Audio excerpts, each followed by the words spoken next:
I can have my mic a little bit louder, that would be great. How are the sound tech people doing? Are you up there? Awesome. Awesome, awesome. How's everyone doing? That is beautiful energy. Hello, everyone. So, hello. So, my name is Sakina Sheikh. I'm going to be your host for this session. Yeah, great stuff, thanks. This session is called, playing with the sound. Yep, good. This session is called Future Visions, and we have a really exciting panel of speakers coming from all walks of life who are going to help us create and envisage the kind of futures that we're all fighting for. I think on the left, in our activism, in our movements, we often, rightly so, have many things to criticise about the way the society is being run at the moment, things within our society that make us angry. But I think sometimes we aren't given enough space to think about what we would create if we had a society where we were neutral. What kind of world would we envisage? So I hope that I have strong confidence in the speakers this evening will be able to provide us substance that can fuel our creativity in envisaging so. A little bit about myself. I'm an organiser in Students Against TTIP.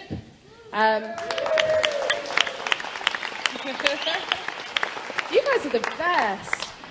Also, this organisation called Take Back the City, and I've also done organising with Brick Lane debates. I've been very, very fortunate to be in spaces with some incredible activists, and I think we all know the things that are wrong in this society. I think we all are aware of the fact that the Tory government is in power, which is ridiculous, the fact that our NHS is being privatised, the fact that TTIP is a thing, the fact that food banks are a thing, the fact that people can't get housing, people earn their poverty, in-work poverty. I think we all know why we're here, why we're fighting. And for me, recently, Brexit put me in a really deep lull of depression, actually. And I had to duck out for a little while. I just couldn't handle it. I just had to, put my covers over my head.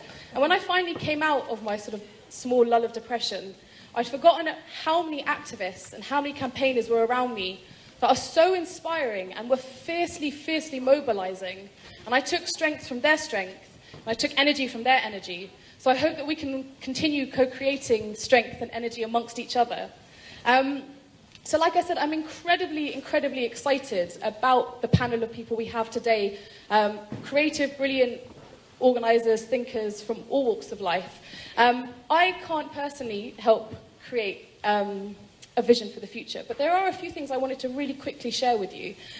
In my short time in campaigning and activism, I think that there are some things that I have realised that we need to do more as a movement, and I would love that whilst we discuss the kind of future visions we want to get to, we must know what our conduct is along the way.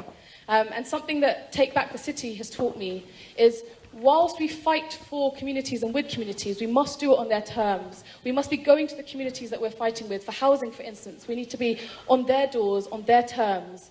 And also, something that I think is really important that I've found in Students Against TTIP is we need to constantly be creating a space where, A, we don't recognise the faces in the room because we need to be reaching out. And part of doing that is when we do have spaces where we welcome people in, empower them with things to do. And sometimes that means relinquishing your own power in organising spaces. It means that sometimes things get done a little bit less efficiently because we're introducing new people into this movement. But that's absolutely crucial in terms of actually building.